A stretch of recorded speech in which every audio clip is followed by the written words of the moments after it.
Welcome everybody to Burbs Bros. I just wanted to say before we start recording, if me or Sean, if something bad happens to us or we do anything to harm ourselves, know that it's probably us and not the government.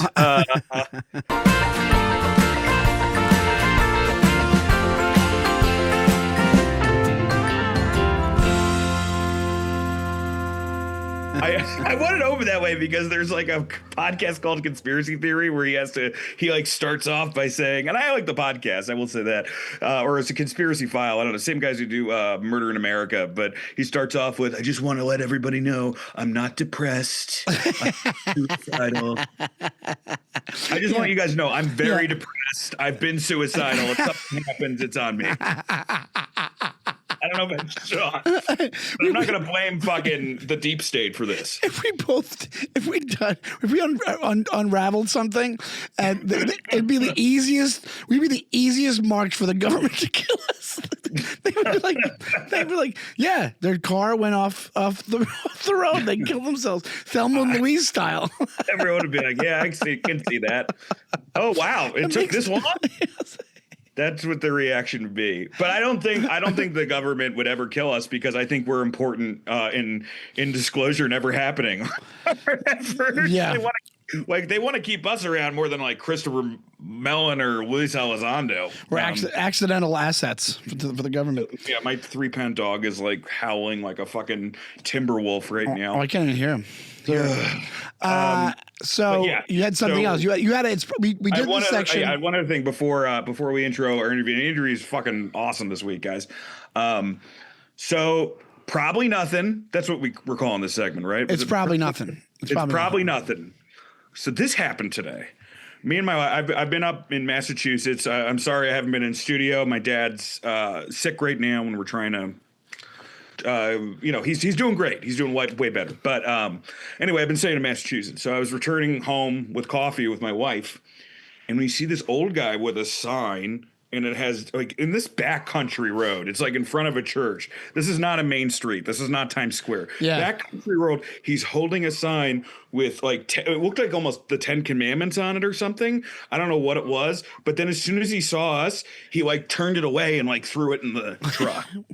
And you were walking or you were driving? We were driving. As soon as he saw us drive by, he like got scared and put it in the truck as he was holding it out. Do you think what the fuck is that? Do you think it was like a Revelations thing, or you think it was like a? I don't know. What do you? But like, if it was Revelation, he would have kept it up, right? Be like, follow Christ. But he saw us, and he fucking got rid of it. It just said "Free Palestine," and he's the one. He's the one. He saw you guys like these city slickers. They're gonna what was that, man? What is that? Like who? Is that a church guy? Is that Berkshires? We know I'm in the Berkshires right now. There's heavy UFO activity. I ran into somebody actually should be requesting us on our Burbs Bros. I ran into this lovely man and his wife UFO watching yesterday in the park. That's how big it is here. So is this person a religious fanatic, an alien, or just really, really not confident? Or was it a thing where it looked, he was just putting it away. But you're sure he put it away because he saw you guys. Well, I'm not sure, but it's a better story. I mean, he did like see us hurriedly put it away. He hurriedly put it away, 100%. Maybe it might have been a thing where it said something, and he got cold feet. It said like, I don't think it said any kind of like You're holding Moosh on the video. I look like a Dr. Evil right now. With the world in back. If you're listening, Dan just has they have it's a Maltipoo or Maltese. 3-pound Maltipoo and 2 pounds of it is his dick. Sexual predator for being. And Dan's just holding him like he's like a gay villain from a Bond movie. I mean, so you just described me. So yeah, exactly. So I would say no. I would say it's probably nothing. That's probably nothing. And you made me think I kind of have one. So I'm all like I said. The last one I had is that I thought remember the guy in the street, the guy near Owen's school had no arms, and then I saw 3 people with like no arms, basically, like right after that. I'm like, oh, is that just me noticing it? Whatever. Yeah. This one was like, so the other day I drank. I will go off and on. I'll drink a little bit too much and whatever. But then I'll be good for whatever it is. And the other day I drank too much the night before and I was kind of hungover. And I had to get up early, and this guy's like walking down the street, and he's got like and I was like, I gotta really stop drinking as much. And he's got he's walking on like, good morning, and he's like, I'm like, how are you? He's like, one day at a time. And I was like, and I know what that means. It's an AA slogan, Dan, right? And I go, and I'm like, I was like, oh. Yeah, he must be mean it that way, but he keeps going. But I'm like, oh, it's like, did the universe send him to be like, slow down on drinking? Because it was so weird how it came out of nowhere. Because somebody else had some other AA thing like on their shirt or something, and I was like, oh, that seems weird, whatever it is. But I think it just was. He took one look at me and he's like, this guy definitely fucking drinks. Well, I hate to admit it. We were planning your intervention. I said him. He should have arrived with an edible arrangement. So I'm sorry. The real passive aggressive way to do it. I apologize. Because to be honest, he didn't even just say one day at a time. He goes, one day at a time, and he goes, actually, next month is my 15-year anniversary. So does he know this? What the second A stands for? So I go. I'm like, you're proud of yourself, man. That's awesome. But I'm like, oh, he knew that I would know what that means. Like, not everybody knows one day at a time. When you finally come to AA, let's say, if you come to AA, you look like a guy who has 20 years of sobriety. You look like an older guy. So people, when you start counting days, they're gonna be like, oh, you went out after having 15 years, right? Speaking of drinker, I don't know if these guys drink or not. I always say, because you think of McNulty, that all these detectives are like hard drinkers because federal jobs, you're not allowed to smoke weed. But these guys are actually very even-keeled, funny guys, cool guys. We have on today, folks, we have James Fitzgerald. If you don't know who that is, James Fitzgerald is the guy who basically got the FBI to print the Unabomber's letter. He's an FBI agent, special agent, and from that letter, from printing it, the brother was able to say, Ted Kaczynski's brother was able to say, hey, it's definitely my brother. And then afterwards, James, as part of the indictment to get the search warrant for Ted Kaczynski, in addition to the brother's statement, he was able to trace similarities in letters to the brother and letters that Ted Kaczynski was sending to the newspaper. So he's an actual he's I guess like a criminology genius. I don't know what you would say. He's one of the most famous, at least, and prestigious law enforcement officers in the country. And he was really nice to bring on another guy who I guess worked under him in profiling in the FBI, who I did not know before. He was Special Agent Raymond Carr, and he caught the most prolific bank robber of all time, which I had no idea. This is a guy who beat John Dillinger, who was it John Dillinger? Yeah, it was John Dillinger, who was before that was The Record, and that's the movie Public Enemies. Actually, my dad's screenwriter. He wrote the first draft of it, so thank you. That probably paid for college. These guys are like, when you watch movies and TV, these are the guys who inspire all the characters that catch these killers and these bank robbers. They know the ins and outs of the criminal mind, and they have a podcast. It's called what's it called again, Dan? It's I'm gonna look it up right now because cool. Yeah, I don't want to get it wrong. No, yeah, I got you. But yeah, they Cold Red podcast. Cold Red podcast. Great name. And they have so much knowledge on this topic, and and Dan was like beside himself. It was like a true crime Christmas for Dan to talk to these guys, and it's a really great episode. And they talk about amongst the Unabomber, they talk about the bank robber that Dan was talking about with Ray, but also about like what I just said, where it's like dealing with real life and dealing with how show business handles these situations and things that had to be omitted because they're like my reputation's on the line. It's a really, really great episode. So Dan, kick it off for everybody. All right. Dan, kick it off for everybody. Wait, what? I meant you. Start the show. Start the interview. The interview part of the show. God damn it, Sean. You know I'm not a fucking host.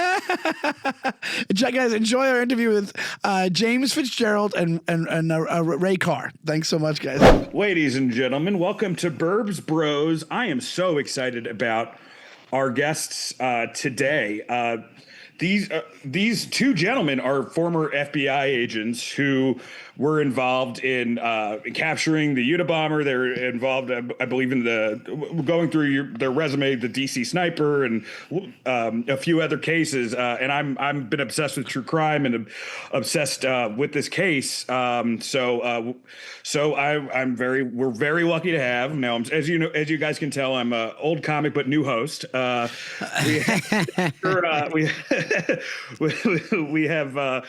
have Jim Fitzgerald, aka Fitz, and Dr. Raymond Carr, aka Ray. Thank you guys so much for coming on. I really appreciate it. You're welcome. And you're an old host, but a new comic. Did I get that right? No. New host, old comic. I've something like that. I'm still figuring it out. I'm used to interviewing people who've been in improv shows and not actual professionals. Jim is dyslexic, so he gets things backwards. When it comes back to you can't eat your cake and have it too. Oh, hey, dyslexia with the verb transposition played in there. So, I want to give some background. I just got done rewatching. This is the second time I watched Manhunt, where Fitz, you are played by the very talented Sam Worthington. I thought he did a great job. And Paul Bettany was Ted Kaczynski. Paul Bettany, much more handsome than the real Ted Kaczynski. I think we can agree with that. That was a little like, as he was towering over the FBI agents. I'm like, I don't remember that, but that was your big catch, your huge catch. The thing that got you the search warrant, right, or approval from the judge, is that you notice that he was saying that particular phrase, "Have your cake and eat it too," the same way in a letter to both who he was bombing and his brother. That's correct, right? To first go back real quick to the series, when I first met Sam Worthington, he was doing a bunch of scenes. They do them over and over again in TV and movies, if you ever seen that. And he finally comes out, the director introduced us. Hey, mate, how you doing? I don't do Australian accent real well. But he was quick to break from American English, Philadelphia English, into, he did that pretty well, into his native vernacular. And I said, mate, I hope you think I'm doing okay in how I'm portraying you. And I know we had some Q&A back and forth. I said, Sam, you did a good job. I appreciate it. I've been watching you. You got everything right except one kind of big thing. He's kind of taken back at first. And he's standing right next to me. He just came from filming a scene. And I said, your gun, it's on your right side. I'm a left-hander. Oh, that's actually pretty big. All might. And the director comes over. Well, we talked about that, but he has to write on the whiteboard. And okay, Sam, I'm kidding. I'm kidding. It's no big deal, and you're fine otherwise. And he even knew that up front because he sent me a Q&A of about 30 questions when he was first hired. And what's that like for both of you guys when you're in it, man? When you I guess, as a writer, I've been halfway through a script, but when you're tunneling into this, is it hard to focus on anything else but the perp, but the case?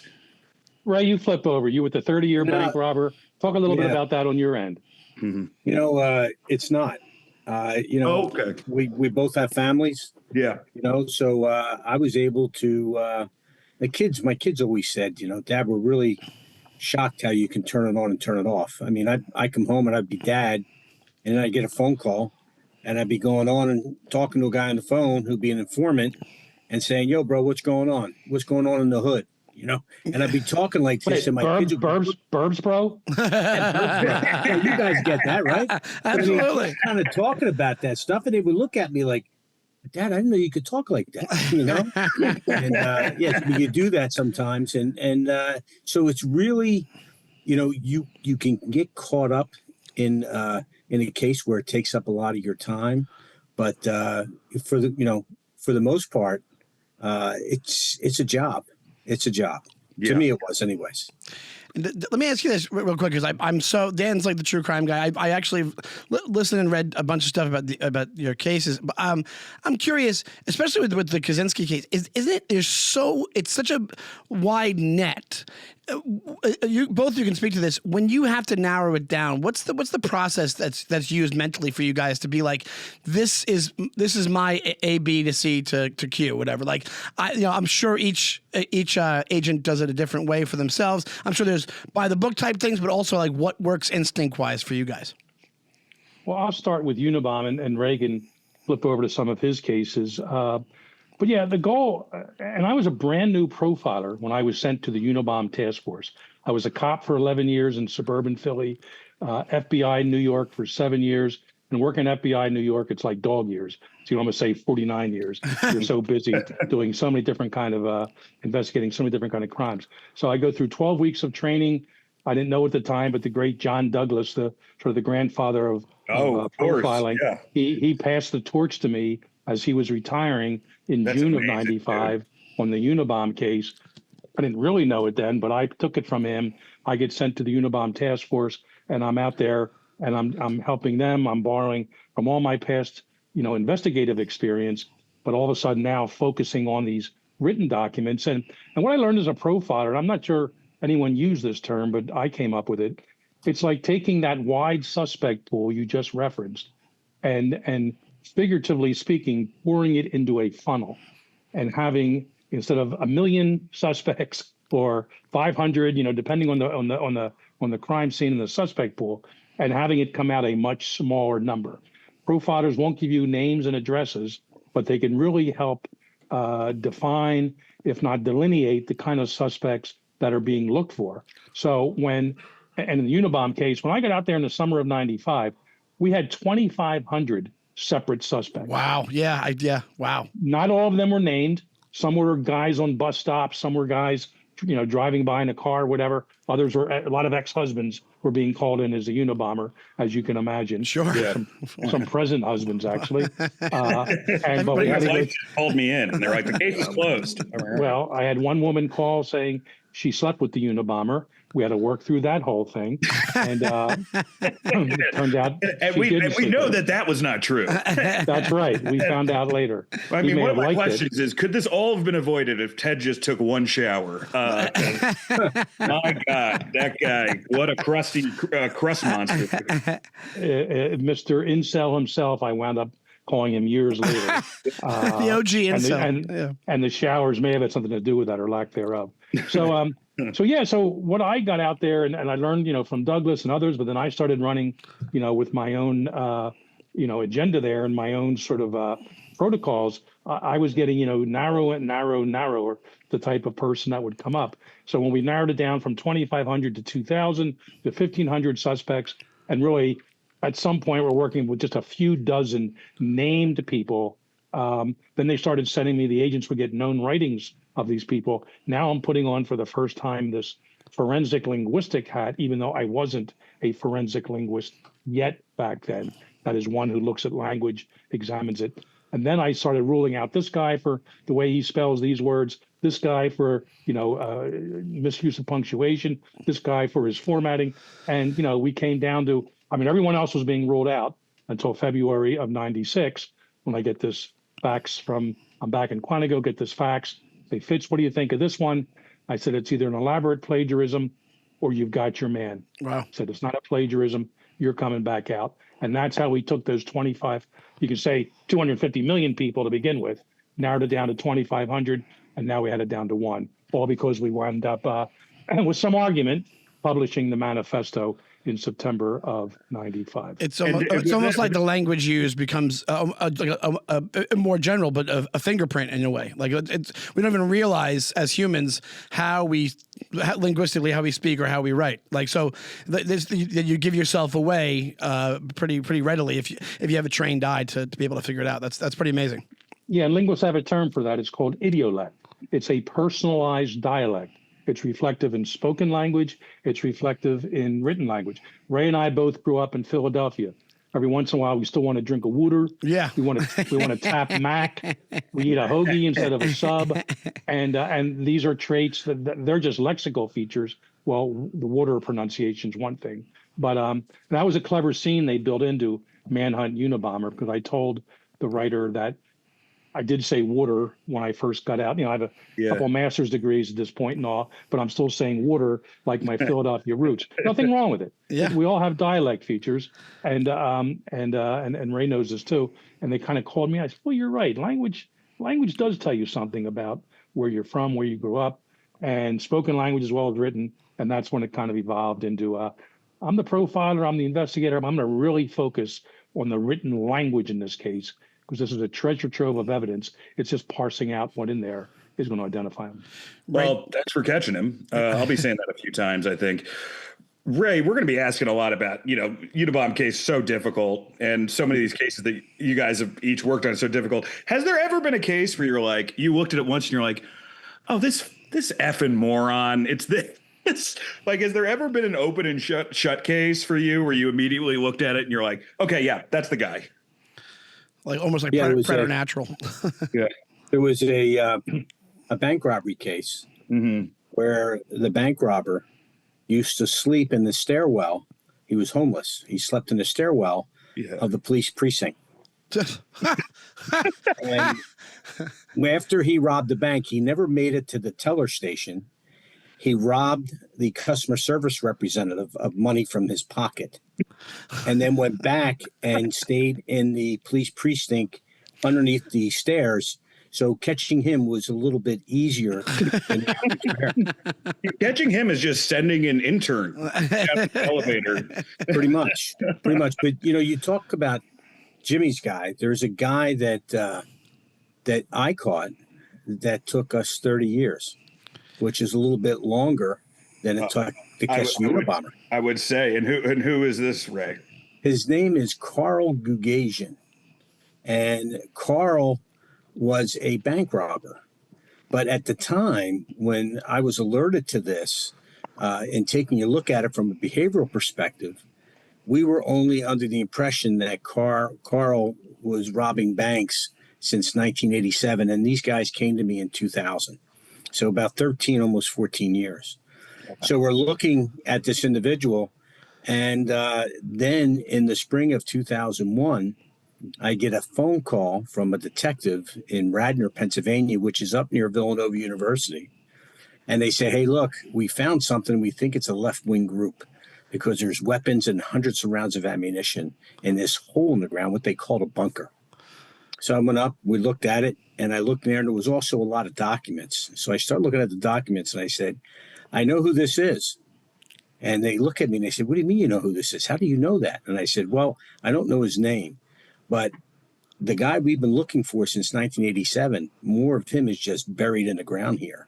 I said, this is not a left-wing group. And what happened is that inside this bunker were hundreds and hundreds of documents. And these documents were like a roadmap to him. It listed other bunkers throughout the eastern part of the country. Oh, my God. As far north as Connecticut, as far south as Virginia. And he had all these bunkers all over the place. Like way stations. And, what he was doing is that he figured if I ever got caught and they came to my apartment or my house, whatever it might have been at that time, they wouldn't find anything. Everything I had, I kept in bunkers away from my home. We found this, and we tied the bunker back to him based on prints that we found in the bunker. Mm-hmm. But was still a very circumstantial case. We didn't have any concrete evidence that we could actually tie to him. But the great thing about this guy is he was not your typical bank robber. He was in the military. He was special forces. Got out of the military, went to Villanova University, got a degree in electrical engineering, went into the military. No dummy. Yeah, went into the military, came out of the military, went to the University of Penn and got a master's degree in systems engineering, and then continued working statistics at Penn State on his PhD, but he never quite completed that. No, so he just was robbing these banks to pay his student loans off. Believe it or not, he had the GI Bill. He didn't need that. Oh, wow. His whole thing. When you look at, and I wrote a book on this, and there's been some. And tell us that book, Ray. Just to. What's that? What's the name of the book? The title of the book is 30 Years on the Run: Right. The Hunt for the Most Prolific Bank Robber in American History. And he really was. He robbed more banks than Bonnie and Clyde, John Dillinger, and Willie Sutton combined. Yeah, he robbed over 50 banks in 30 years. That's my dad actually. Sure, you say that. My dad was really into the Melvin Purvis, John Dillinger, that whole beginning of the FBI. And if you look at this, just the drama there was between Hoover and Purvis after it was like it seemed like Purvis was like getting more popular than Hoover, and Hoover was pissed about that. And anyway, I guess that's a conversation for another podcast. But Ray and I never had that problem. In fact, we actually interviewed this guy together on video, and it was a part of his plea agreement, and it was a very interesting post-offense, behaviorally oriented plea agreement, and we really broke down this guy's behavioral characteristics and going back to his childhood and whatever, and his mother relationship, and he finally got out of jail. And Ray, you're still in touch with him, right? I still talk to him from time to time. He's out of prison. He was looking at 140 years. Wow. And they wound up he wound up cooperating. And I remember when we first bring him in, the first time I'm talking to him when he's cooperating, I bring another agent with me. We sit down. We're back in a cell block in the Marshals area. yeah, It's a real small room, and he's handcuffed to the table, and he's got leg shackles on. Now, this guy was also a third-degree black belt in karate. Oh, wow. So at any point in time, from a movie, this guy. he really was. And if you look at him, when I first arrested this guy, I looked at him and I go, "You got to be kidding me! This is him." You figure a bank robber, someone's going to be bad, nasty. He was the most even keel individual, and Jimmy can attest to this. Easy going. Jim and I got him to laugh. We bought him lunch. We talked to him. I mean, he was just a real. If you talked to him, you would not believe that this guy was a serial bank robber. That's interesting. Honestly, he sounds like he should be your third co-host. It could be. We've invited him on Cold Red, but he's negotiating through his agent the best conditions for it. He's using statistics to figure out if he can do it or not. That's right. I have a quick aside, because you just reminded me of something. My dad was actually a NYPD, and then when there was a layoff in the 70s, he ended up in Rikers doing corrections. And one thing, his claim to fame is that he played Monopoly with Mark David Chapman. That was his big thing when he got arrested. Wow. But I imagine. So, really quick question I wanted to say was, he always would talk about how the most realistic depiction of the job for him was Barney Miller, which I always found hilarious. And so I wanted to ask you guys, as far as FBI stuff, FBI goes, and I'm sure Manhunter, has got to be up there. But for you guys personally, in both your areas, what's the most pop culture, the most accurate pop culture depiction of what you do? I know it's not going to be exact. I'm a big Wire fan. I know that's not exact. But what would you say is the thing you go to? You're like, they almost got it right, TV wise, because that's one thing that a lot of people don't realize about those jobs, that cops and FBI, is that a lot of it's way different than what we see on TV. But the TV is what attracts people to the job sometimes originally. Well, you're giving all of our ages away, because I do remember Barney Miller. So do I. And I was a cop in those days in a suburban Philly town, not NYPD, but I could definitely relate to the characters that would walk in the door, the silliness, the pettiness sometimes, and they did it in a humorous way, between the bosses and the detectives, and of course the wacky people that came in. Of course, the show stayed away from the real dire consequences of murder and rape and things like that, and including of your own partners sometimes, and that part can be very difficult. But we get it. It was a half-hour comedy show. Well, I will say this much, and Reagan have his turn, but I worked for a number of years as the technical advisor for the CBS TV show Criminal Minds. And we did our best on that show through the directors, the showrunner, and of course the writers, to keep it as real as possible, solving a crime in 42 minutes with commercials. Sure. So, of course, that part was not realistic. Profilers rarely, if ever, got in gunfights or slapped handcuffs on the bad guys themselves. Quite frankly, there aren't that many serial killers in the U.S. as portrayed in the TV show. Certainly not as identified. But we tried to keep the jargon, the nomenclature, the techniques, the protocols, and the references they would make to other serial killers and research done on certain people. We tried to keep that pretty well. Anything to do with profiling or forensic linguistics, they borrowed that from me. The Jean Triplehorn character, I created her. Wow. She's actually a combination of my then fiance, now wife, and me. She was a George. If you remember that character, seasons 9 and 10, Alex Blake was her name. Is this the speech pathologist that was the linguistics professor? Linguistics professor, not speech pathologist, but of course, professor, sorry. She could do everything, including sign. Not every linguist does sign language, but nonetheless, they gave her that. So, and she worked the Unabomb case as a rookie, so she combined both of us. In fact, we finally met as Criminal Minds. It's a big deal to make 100 episodes of a TV show. Oh yeah, they made it past 200, and they had a big party in Las Vegas. They flew us out there, and they finally. I didn't mean Jean Triplehorn. Before that, I was introduced. Hey, Jean, and they said, just so you know, Fitz here. He created you, and you're part of him and his wife Natalie. And she just looks at us and goes, "Hey, Mom and Dad, thanks." That's pretty good. I thought that was clever on her part. But, so we tried to keep that show as real as possible. And sometimes the writers were stuck they have a scene that goes on for 30 seconds. And every adjective, every adverb on a TV script, because there's a time restriction, is so important. And I remember telling the writer one time that something about a police officer being killed. And instead of this long dialogue by the chief, he just gives out these little black bands that officers wear on their badges when one of their colleagues has been killed in the line of duty. And this writer never heard of this before, and he was so thankful and so grateful. You just saved me 35 seconds of dialogue. Okay. And to him, that was the biggest thing in the world. So now the antithesis of that, and I'll give Ray his turn. A couple years later, I worked for I think it was Fox, for Sleepy Hollow. Okay. And it was a TV show based on the old novel, Washington Irving, Headless Horseman. And it was an FBI agent in New York.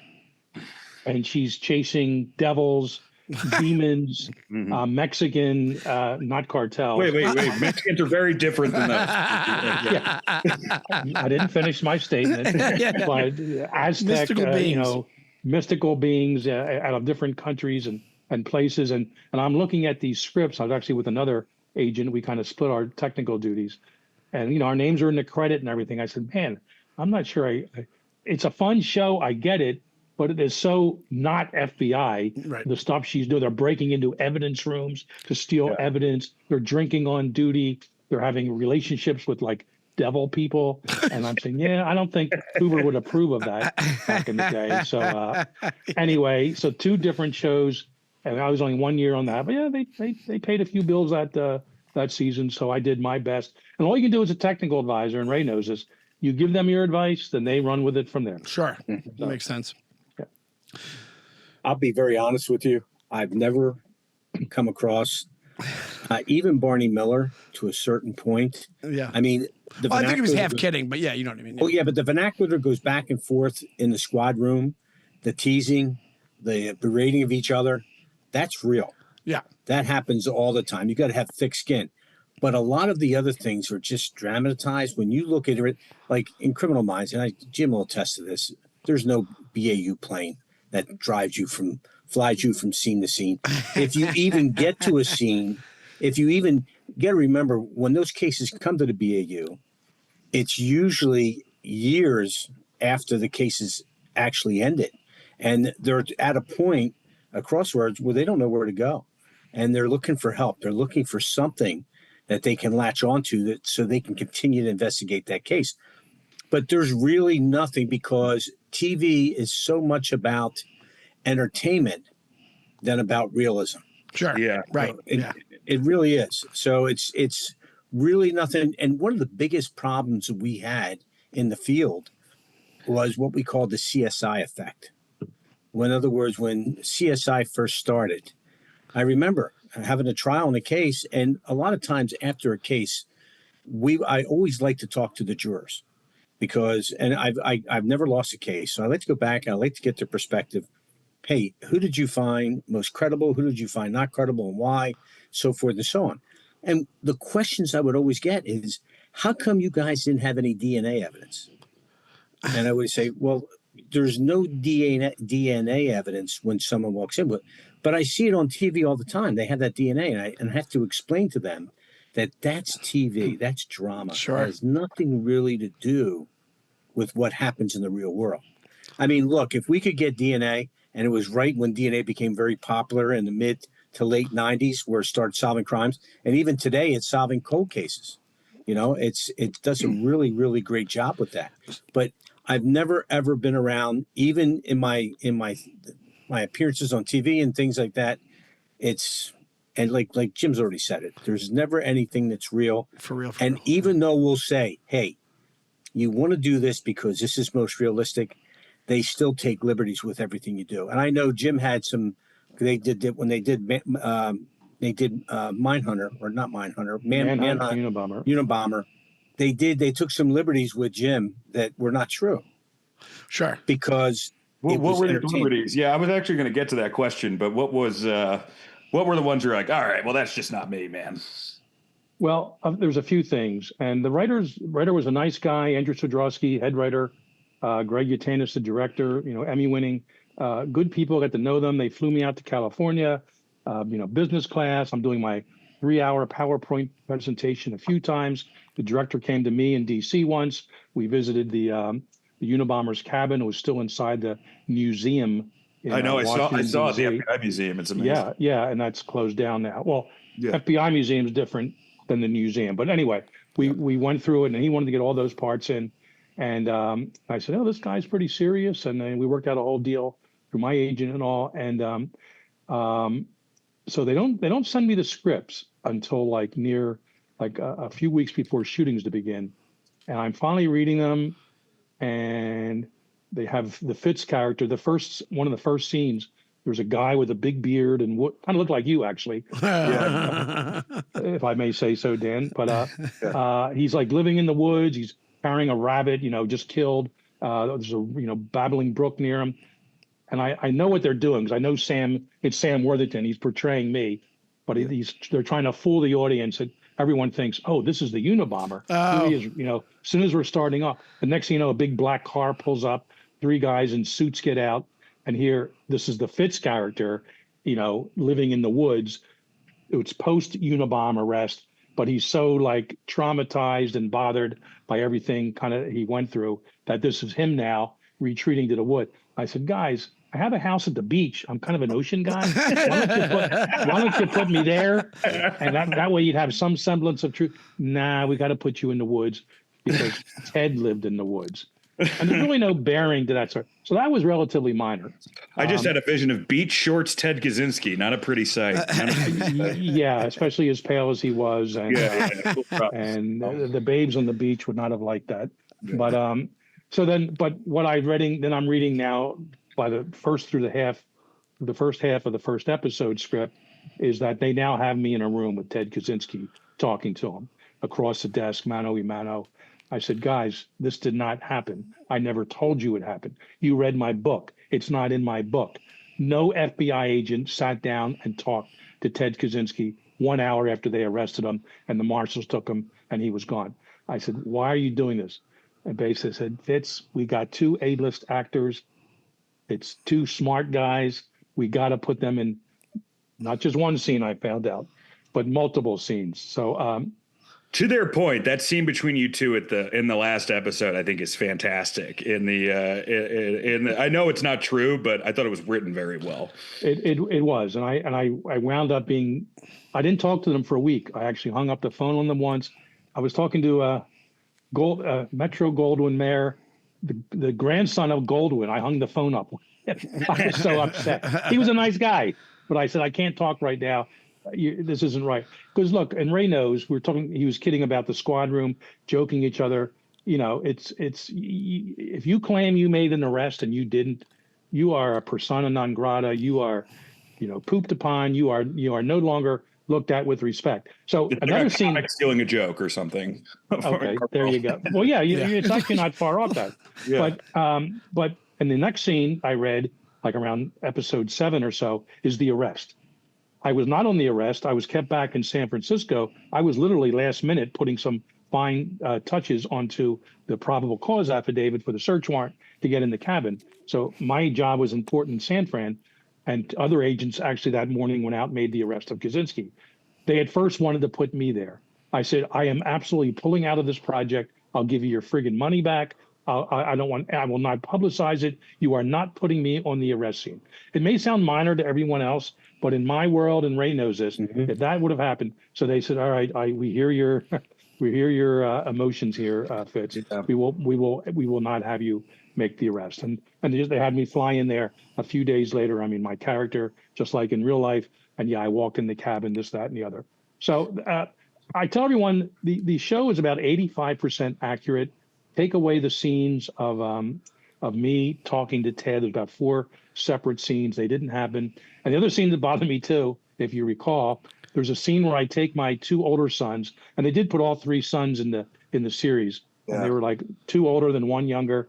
I take the 2 older sons to a movie, and I'm watching it, some time off, valuable time with dad and sons. And then I get a page on my pager. I go make a phone call from the payphone. I come back to my sons. Kids, I'll be back in 10 minutes. I got to run to the office. Okay, Dad. And next thing you know, Fitz is in the office, Sam Worthington, going through these documents. Something came on a fax machine. He's marking everything up with the manifesto.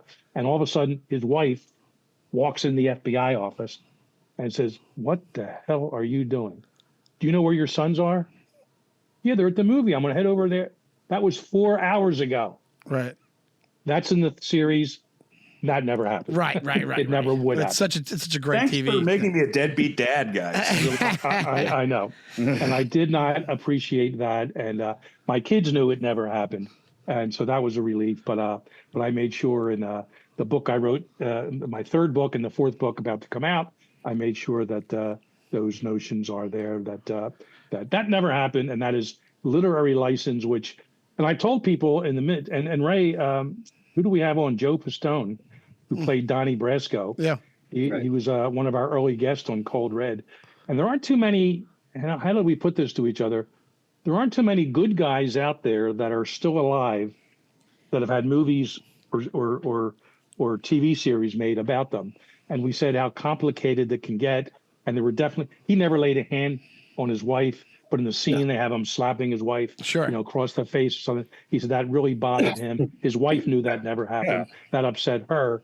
And I mean, it wasn't easy being undercover the way he was. And I said, yeah, I had some things like that relatedly with me.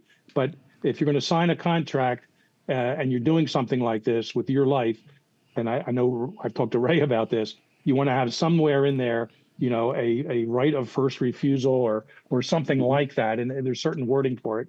That's what you would like. Now, most production companies or networks say, no, we're not giving you that. You're not the writers. You're not the director or producer. We are. So, but just a cautionary tale out there, anyone who's listening to this or watching this, if in fact you're going to do some kind of a movie about yourself, you can sign the contract. They own your life story after that. And wow. They can have you dancing around with unicorns and coming down waterfalls made of molasses. It sounds kind of like fun, honestly. But yeah, Jim has done that one. Jim has done that. That's completely true. Yeah, just once in college. I have a really quick question for Ray, because I kind of want to just go back to the bank robber time of your career, where not that you were a bank robber.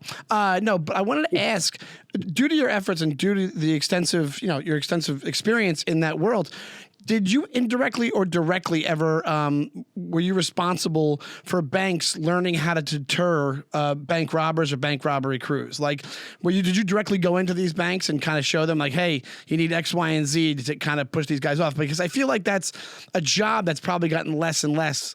Bank robbers kind of gone down in numbers because of probably all the different techniques they must use now due to people like you.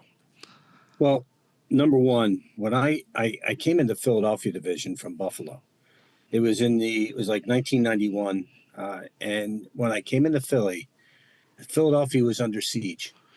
there were 26 armored car robberies. Wow. In the what I call the area of responsibility that Philadelphia was responsible for, and right in the city and some of the outlying suburbs, there were close to 400 bank robberies. Wow. Which when you go, that's a lot. But you have to remember something. New York probably has twice that. New York City at that time, and if you go to L.A., they had something like 2,000 bank robberies a year. Wow. So they would have a bank robbery squad, but they would break it up into four segments. So they would have different sectors of the city that they would deal with. But going to your question about the training, we got to the point where we said we need to provide training because some of the tellers had lost their life. They were shot and killed during a robbery, and some of the ones in Philadelphia, and armored car guard was, and I'm sure Jim was on the bank robbery squad up or the violent crime squad up in New York. He probably went through some of those things too. But we did put together a training, and myself and other agents would hold training for the whole bank. And I just did a training about a year and a half ago for a credit union that asked me to come in and what do we do in reference to a bank robbery? And I went in and I told them about different things. Not much is different than when we have them, but You're right. Bank robberies aren't happening like they did. They're just not happening. It's because of the advances in technology. The cameras are fantastic. They have these things. I'll tell you about one time I'm coming down off of 95 into the city, right down onto Callow Hill Street, which would lead me around into Independence Square where our office was. And there's a call that comes over the radio. I had two radios, an FBI radio and a Philadelphia PD radio. And a call comes out and says, we got a bank robbery at 11th and Spring Garden. I'm 5 minutes from there, so I'm on it. Boom, I'm over. We get there, and this bank, because the bank robberies were so bad, this is like 92, 93, they started installing what they had installed in Australia called man traps. And what a man trap is when you walk into a bank, there's an inner door before you get into the bank itself. So when you walk in, before the door will open in front of you, the door behind you has to close. And then they'll buzz you in to get you in through the next door. So when this individual robbed the bank, when he went through the first door, which he was able to get through, he had to be buzzed out, and they didn't buzz him out. He couldn't get out, so he's locked in like a cage. So I got there, and there's this guy, and he's banging as much as he can, and these things are bulletproof. He's banging and everything, and I get there at the same time as a black and white unit gets there, and we walk up to the guy. Look, we're both pointing at him. I go, down on the ground. He just goes down on the ground. And he goes up. But that got to the point where technology was starting to catch up with some of these guys, and they say, if I rob a bank, and I have a gun, and let's say I robbed 3 banks, okay, the first robbery, without even talking about the bank robbery itself, because I went in with a gun, it's a mandatory minimum of 7 years. Wow. Not 5, Jim, 7. Oof. The subsequent robberies with inflation at 7. Yeah. with the second robbery using a gun, it's 25 mandatory minimum. Wow. And they have to run consecutive. So if I do 3 robberies before we even talk about the bank robberies, I'm looking at 57 years. Is this the federal aspect? Because this is the federal aspect. So they're getting slammed. These guys are getting slammed with this stuff. So they're sitting there going, I'd rather go rob a liquor store or a 7-Eleven or some other convenience store where I can get money. And those stores, you're only getting the average take in some of these banks were anywhere from $700 to $1,500. Really? So why not just go to a bar or a liquor store then? Right. You're not getting all that much money. Wow. Because the consequences are too crazy. But now, thank God, the banks just hire the robbers to work for the banks, so we don't have to worry about that. Well, yeah, but one of the great things was that we would tell them one of the greatest deterrents for these banks. I said, put a greeter at the front door, and everybody that walks in. How are you, sir? Can I direct you? Can I help you? Because what happens when they do that? They see their face. They see everything about it. That makes someone feel very, very uncomfortable. Sure. So when you do that, a lot of people would just turn and walk out. Yeah. Oh, I forgot something in the car, and they would just go and they'd walk out. So, when you look at that, that was a great deterrent. And that's not my idea. That's the idea of a lot of different agents talking about how can we better prepare these banks, to survive in this this time period when banks are getting destroyed with robberies. You know what's so funny, real quick, and it's such a different thing, but it reminded me of, I used to work at Blockbuster when I was like 21 years old, Blockbuster Video, and they would make you say hello to, that was the most important thing. You had to say hello Absolutely. to everybody who came in, and the reasoning was because shoplifting, they found people shoplifted less as you said hello to them, probably for almost the exact reason that you're talking about with the greeter. Even though on a lower scale, you're not stealing Super Nintendo games, you're stealing a bunch of cash. You know? Let me give you go back to what Jim was talking about the liberties they take when they buy your life story. I did an episode, was a 4-part series. His name is Jim. There was this girl who approached a writer and got something going where she thought her step grandfather was the Zodiac killer out in California. Okay. So they said to me, hey, we want you to come out. We're going to give you certain things to take a look at. They flew me out to LA. I go out and we're sitting down talking. And before I even get in, I'm talking to the director and some of the other people. And they're trying to craft what I'm going to say. In other words, they want what I'm going to say to fit into what they want their story to be. Right. So that it'll sell. And they wanted me to confirm that this guy was a Zodiac killer. And then I said, and I told him, I says, based upon what I said, look, I don't know if he is or not, but based upon what you provided to me, there's no way that this guy's a Zodiac killer. You know, there's just no way. Yeah. And I said, there's just too many differences. What he was, this guy was a school teacher and so forth and so on. So I said there was a serial killer operating in the area where he lived. And I said, I can't tell you if it's him, but I can tell you that his behavior is similar to someone that might have done something like this. But what you need to do, because this was back in the 70s when DNA wasn't there, as I said, he's now dead. I said, you need to go get DNA and get DNA from some of the people if they have it, you know, and do some DNA testing. Yeah. And they couldn't even get into the police stations. They had someone from England who was a police officer in England, and they didn't trust her. I said, you need to use an American law enforcement officer to go in there who is retired, someone they'll trust, because cops aren't going to trust. You know, you're asking them to take a look at a cold case. You know, I mean, a case is cold after 48 hours. Right. If I don't have anybody locked up. Right. So interesting. Anyways, if you want to look, I mean, the show itself, I wasn't really that impressed with the show. I'll be very honest with you.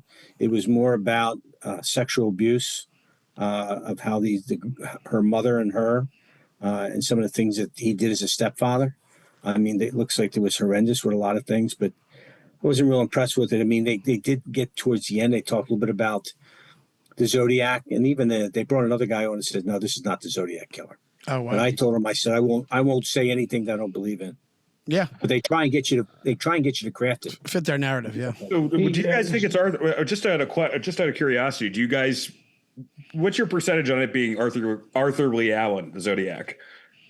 Well, let me just back up a little bit. I just did a Dr. Phil episode a week ago in which a woman claimed her father was a serial killer, 500 to 600 victims. He was a medical doctor. He was like injecting them. But, oh, by the way, he was also the Zodiac killer. So, throw it into the mix. So he's like the default, bad guy that, every, a mentally unhinged woman sees in their father and say, yeah, why not just go with him, depending on the age difference or the age brackets there. So, Dan, what was your question that follow up? My question was, there was a documentary about Arthur Lee Allen that came out this year. It was pretty damning, the evidence that they provided. I mean, just because I read somebody to what you're saying, I read somebody's son-in-law said their dad was the Zodiac. I read that book and I'm like, well, this seems bullshit. But I watched that series, and by the end of it, I was like, well, I don't know who else it could have been besides this guy. Very compelling case. Yeah. Yeah. Really compelling. Yeah. I never worked the Unabomb case except to sort of from a negative perspective, meaning that in the early days of Unabomb, when I first showed up there was about 8 different squads or sub-squads of who they thought the Unabomber was: Dungeon and Dragon players, laid off airline mechanics, former military, former law enforcement, and one of them was possibly Zodiac. And I talked to the experienced profilers. I was a brand new profiler, but I really knew enough about this guy. Zodiac was an up close and personal killer. He was there with guns, with knives, doing all kinds of nasty stuff to his victims. A serial bomber is a far away killer. He is removed from the scene itself. So the personality traits are and their modus operandi and their signature behavior is so different. Granted, Zodiac and Unabomb, San Francisco was kind of a nexus to them. They also like to write letters, to the media or to whomever. But after that, my first any opinion I ever rendered regarding Zodiac was who he wasn't, not who he was with Unabomb case, and no evidence. We read every single document in the Unabomber's cabin, 1,000 separate documents, never a reference to Zodiac or anything to do with him. I did watch that special. I just finished working with some folks. It wasn't a paid gig, but some emails back and forth. They thought it was a British professor who was teaching in the U.S. that would fly out to San Fran, and he coincidentally made a few trips, maybe around the time of the Zodiac killings. I said, look, you can look at this guy. I'm not convinced. Then I watched that special. I think it was 4 to 6 hours total. And that's where he ingratiated himself with the family, right? Yeah, Arthur Lee Allen, yeah. Yeah, took them to swimming and these beaches. And he was fingered by a couple of people. Like they've said, this is the guy, Yeah, I think we have to look at, the totality of information and evidence we have at this point in time.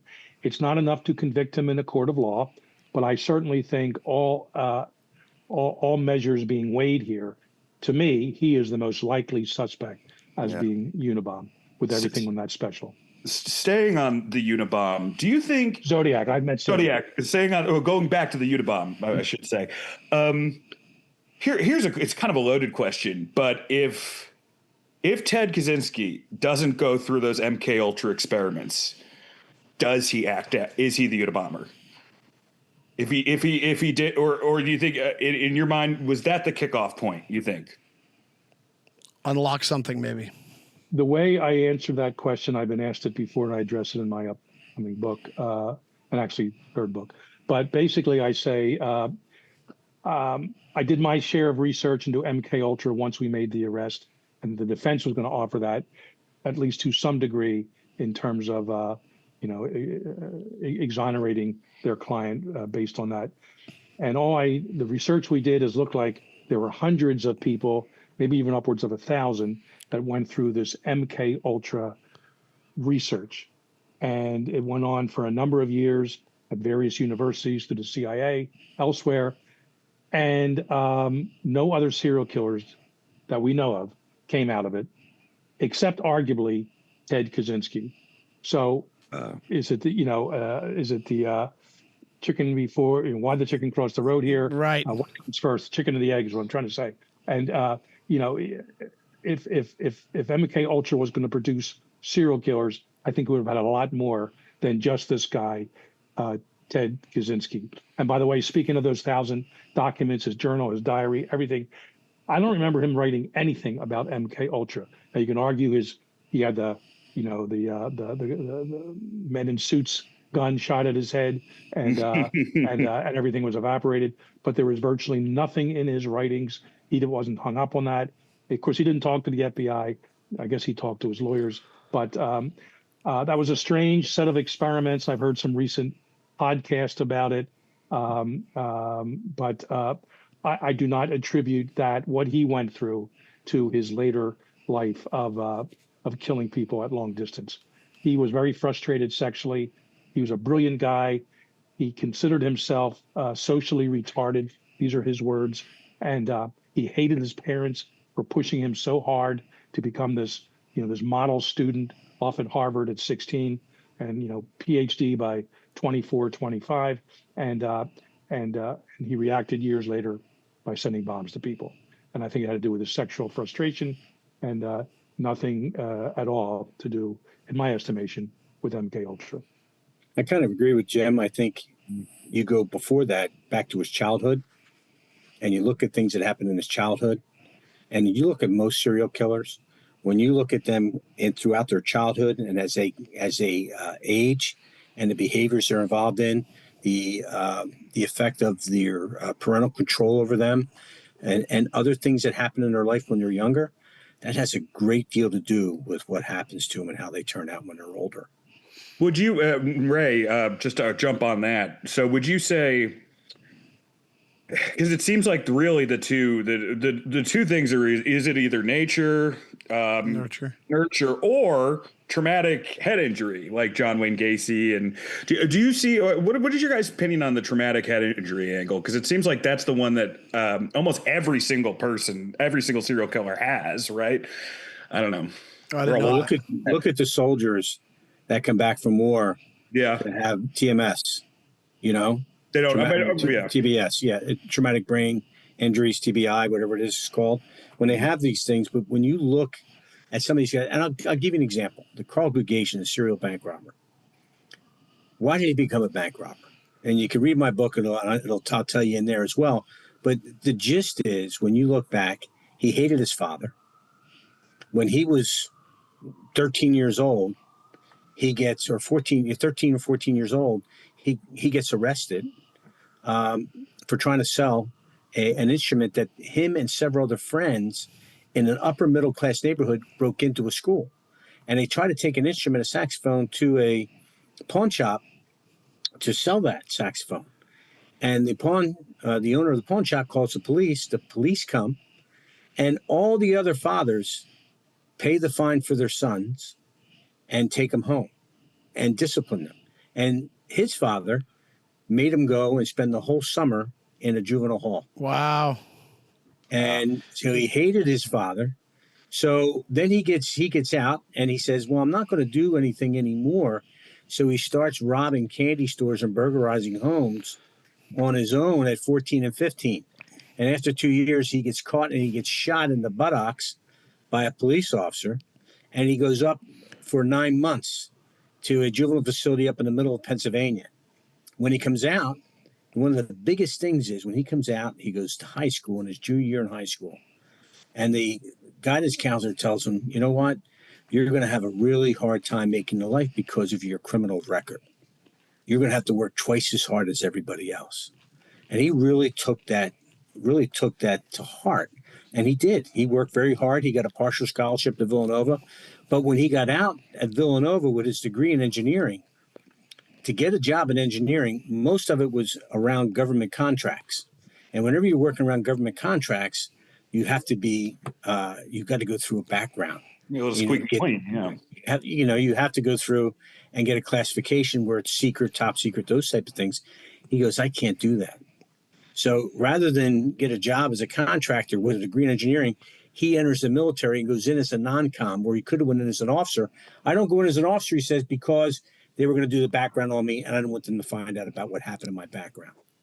So that's always in the back of his mind. That's festering with him. Yeah. I mean, he's a real go-getter for a bank robber, I got to say. Like, this guy sounds like he could have been a CEO for a Fortune 500 company. Smart guy. Smart guy. But that was the monkey on his back his whole life. His whole life. And that's what drove him. He never thought I can have a real job. So my real job was robbing banks. Yeah. Wow. Guys, let me take it to another level, sort of from reverse engineering this. We're big on that with this podcast, by the way. Well, good. And forward engineering is so 1990s, whatever. That's a UFO joke that he just did, yeah. Okay.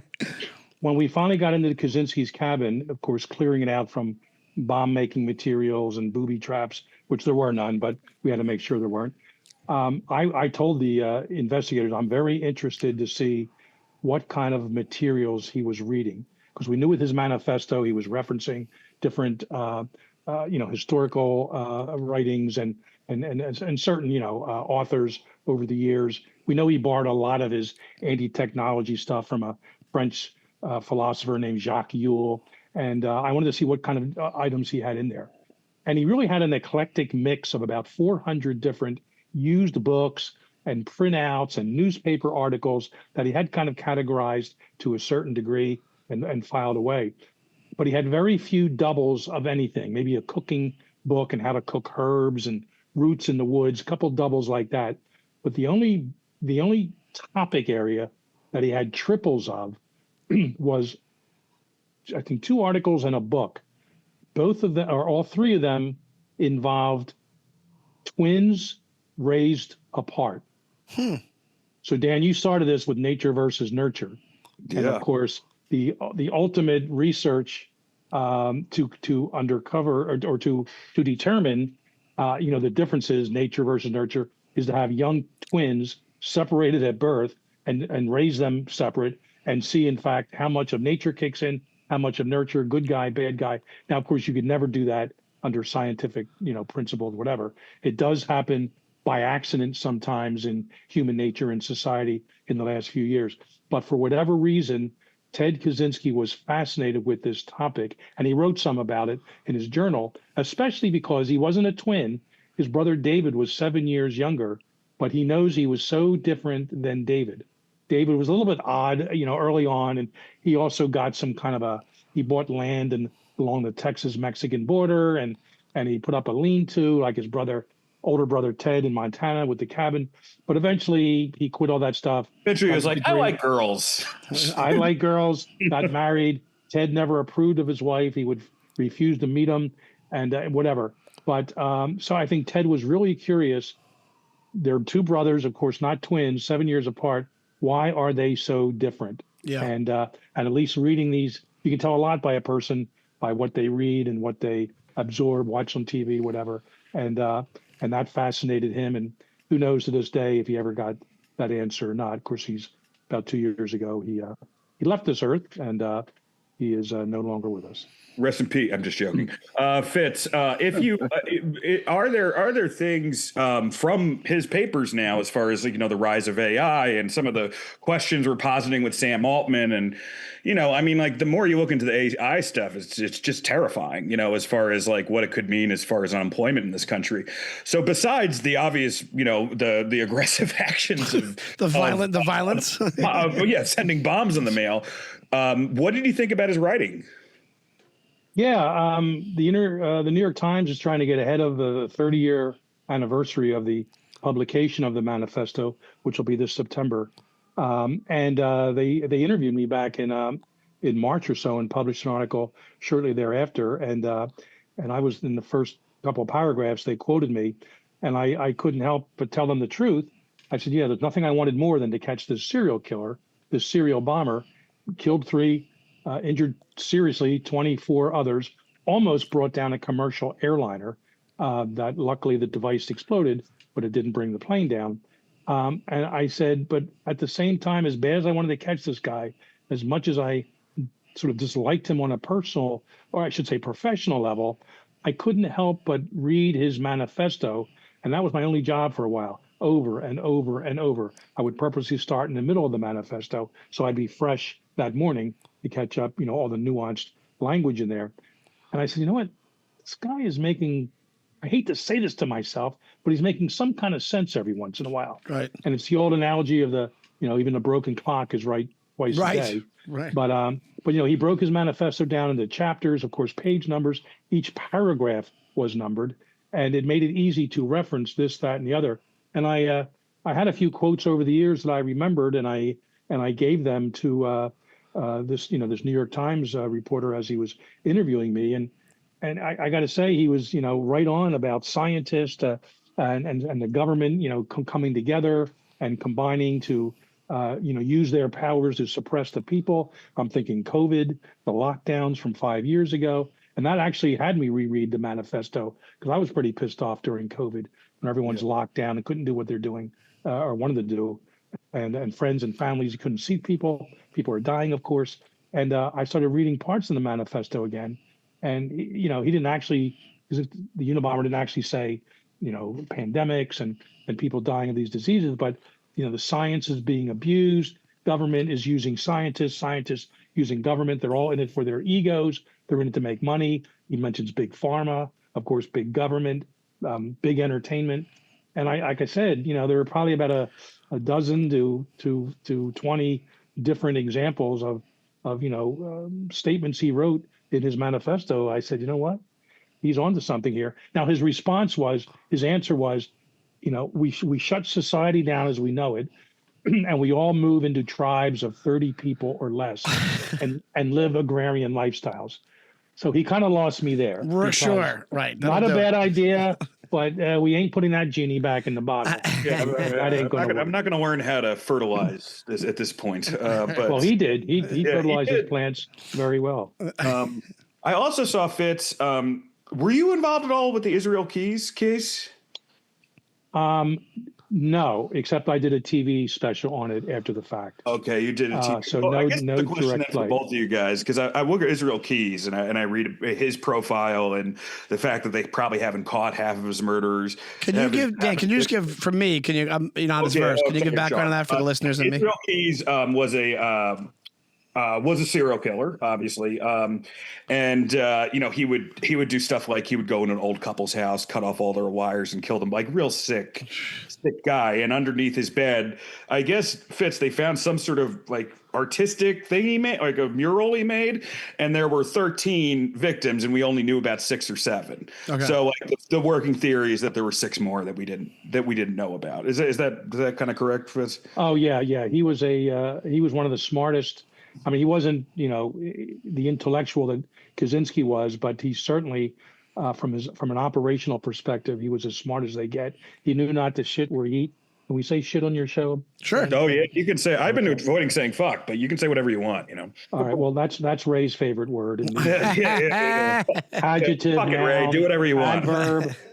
Anyway, but no. In all seriousness, this guy would. He just knew not to shit where he ate, and he'd go all over the country. He'd take weapons out, either bury them or safety deposit box, however he did it. Then come very back similar to the bank robbery. 6 months later, and get the weapons and then hide them again. And of course, his downfall, his Waterloo, was in Alaska when he was living there, and he just lost it with a barista, a woman in a little selling coffee, and kidnapped her, kept her in a shed, went to Texas, and that was his downfall. And boy. I would have loved to have done a behavioral interview with him. I mean, the information we could have learned, but he killed himself in prison shortly after he was arrested, and he took all those secrets to the grave with him. But he is no doubt one of the nastiest ones out there. Yeah, I was for Ray. Who was that for you as far as the nastiest guy you think you've interacted with? The guy by the name of Arthur Belmar. Arthur Belmar. Okay, let me Arthur Belmar was in prison in Colorado on a murder charge. Yeah. And he was released. Came into the Philadelphia area and killed a young girl. And this young girl happened to be the daughter of a police sergeant in a local police department. You knew him, right? I did. I knew him very well, yeah. And I didn't know her, but I knew him. And then he killed another girl, and he cut her up and left her on the side, I think up in Bensalem, Jim, where they wound up Bucks County somewhere. Bucks County area. But I remember going with the detectives to interview this guy. And I remember sitting there and looking at him. Did you ever look into a black hole and you just see nothing but evil? Oh, geez. Well, no, I'm in the entertainment business, so yes, but no. I agree. I hear you, but that's what it was like. You're looking at this guy, and there was nothing in his eyes but darkness. Oof. And you just knew that this guy is evil. Of course, he didn't talk to us. He didn't say anything. He just stared at us. But it was a dead stare. I thought I was talking to the devil. Oh, wow. It looked like he was possessed. He was probably, you don't forget that. When you go, because so Ray, do you believe in evil then? I mean, like it's an abstract concept, but do you is it just mental illness, or do you think that there's evil? There's evil. I mean, there's evil. I mean, some of the things that I've seen, and I know Jim has seen throughout our career. Yeah, there's no way you can't tell me that it doesn't exist, and it exists in a great way. And there's, you know what though, on the other side of that, there's a lot of goodness and there's a lot of love. And love always triumphs evil. Sure. Always does. Always does. Well, I wanted to get both of your guys' opinion on this because, the FBI has had some crazy couple of years as far, in the news. And, I think one of the things that we all discovered is before this, there was this whole idea of, the government's all together and it's a big thing. Last couple of years, we see that is not the case at all. Like there are different sectors within every agency, and there are politics, and there are different, and there are people that are, favoring Trump versus favoring Comey, or, whoever is the person they have their loyalty to. Have you seen kind of because it seems like Kash Patel and James Comey, you couldn't find two more different guys, what do you make of the culture of the FBI today? Has it changed a lot? Jim, you want me to go first? You want to run with this? Well, you're out more recently than me, so you go.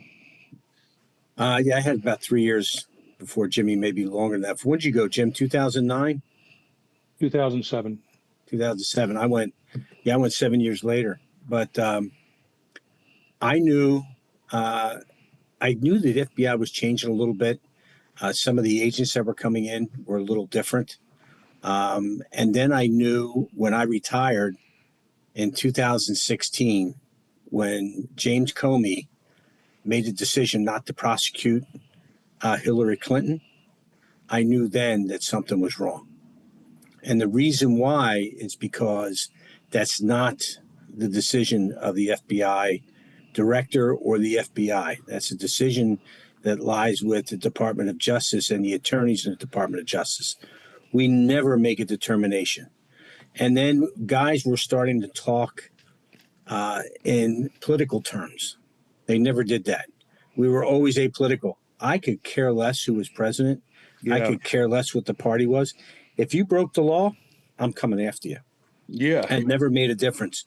And I didn't know or hear much good about Ray, but I know that a lot of the guys that are on the job, and I had my questions about Patel, my questions about Dan Bongino. I had my questions about those guys, but the agents, what they're doing is the agents, all they want to do, the guys I know that are still on the job who are now getting ready to leave, all we want to do is work. We want to go out and do what we were hired to do. And we weren't able to do that before.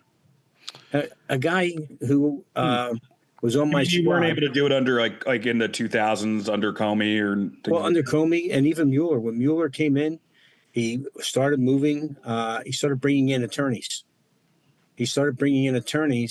And all these attorneys that came into the bureau were not FBI agents. Well, why do you think that is? Why do you think he did that? He's surrounding himself with people he can trust. Well, nothing is wrong with that, but they got to be the right people. Correct. Have some sort of a law enforcement background, mindset. Correct. Or background. Yeah. Correct. But when Mueller came in, he came in, and 6 months later, the World Trade Center. We had 9/11. Yeah. 1 week later. It was 1 week later, Jim? 2 weeks later, something like that. Yeah. So he came in. He came in. Boom. But he started bringing in these attorneys, and a lot of these guys, they're saying, and all that stuff trickles down. They say shit flows downhill. Well, yeah, this is exactly what happens. It trickles down where they get you to do different things. So there was a lot of people that didn't like the fact that you're bringing in non-bureau people to make bureau decisions and the right policy for the FBI that never spent one day as an FBI agent. It's always been, other than a director, everybody under the director always came up through the ranks. There was never anybody that never came from the outside and came in until Mueller. It was always from the inside up.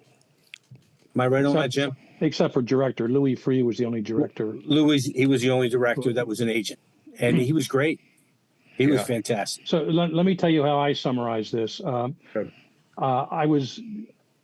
just proofreading and proof listening to my book 4 of my memoir series. Should be out next month. So it just literally in the last couple of hours, I was going over the anthrax case. I played a direct role in that. I should say indirect role in it, but I played some pivotal parts. And I'll never forget my first interaction with Director Mueller on this case was I was convinced they were following the wrong guy. The FBI targeted a guy named Stephen Hatfill, who was a biochemist, used to work U.S. Army lab. And we said, our profile doesn't match this guy. It's not him. But this task force, they wouldn't invite me onto it. I couldn't look at any of the work they're doing, even though I was successful with Unabomb, other cases before that. We finally have a meeting with Mueller, and I go up to his office with 2 other profilers, and we're in the room. And I'm saying, here, we don't think you're following the right guy. We don't think it's Hatfield, someone like him, but he's going to have this background, this. If you get me more involved.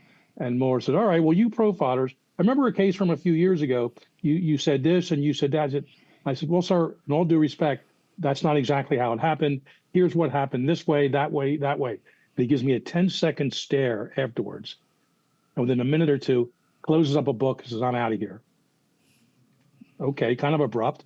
Yeah. And we stand up. There's like 10 of us in the room, all big bosses. And the guy pulls me over. He looks around, left, right, make sure. You just publicly corrected the director. I said, publicly? There's 10 of us in the room. We're all FBI people. Yeah, but I didn't correct him. I just straightened out the facts that he had misinterpreted. No one does that. I said, what do you mean? No one tells the director when he's wrong? And the guy looks around again. I don't. And I said, well, I'm not going to say I'm sorry, but I did what I did. He goes, well, good luck with the rest of your career, Fitz. Oh my God. Wow.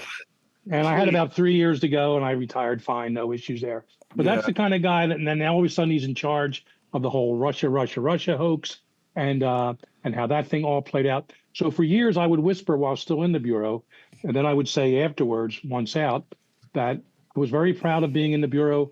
And, every case I worked, I was happy with. The one case they really screwed up was the anthrax case. Luckily, a new task force kicked in.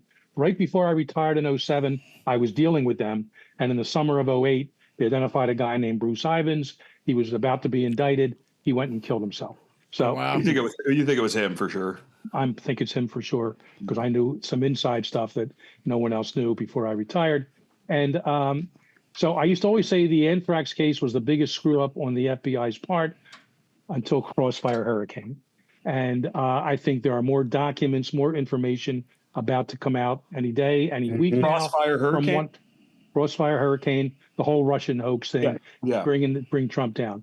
And I also say, and Ray knows this, there's always been a sort of a delineation within the Bureau of the agents. First of all, agents versus analysts, agents against lawyers. You're not really against each other, but just you fit into different silos and you have different mentality. But even among the agents, there are those with criminal backgrounds, meaning they work crime cases, and those with intelligence backgrounds, meaning they work, counterintelligence, terrorism, things like that. Although not so much even terrorism, but more like foreign counterintelligence. And I found that FBI headquarters under Comey in 2015, 2016, they weren't criminal guys. They may have been smart. They may have known how to bring certain cases about of foreign counter insurgency, things like that. But they didn't know criminal law. And they were the ones that got caught up in all these violations with these illegal taps and email readings, whatever, and warrants that were signed that really shouldn't have been signed.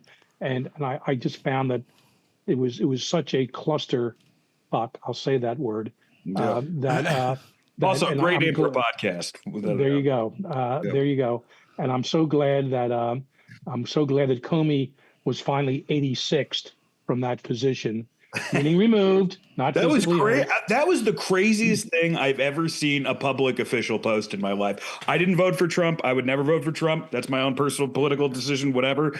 But I wouldn't say kill the president on Instagram.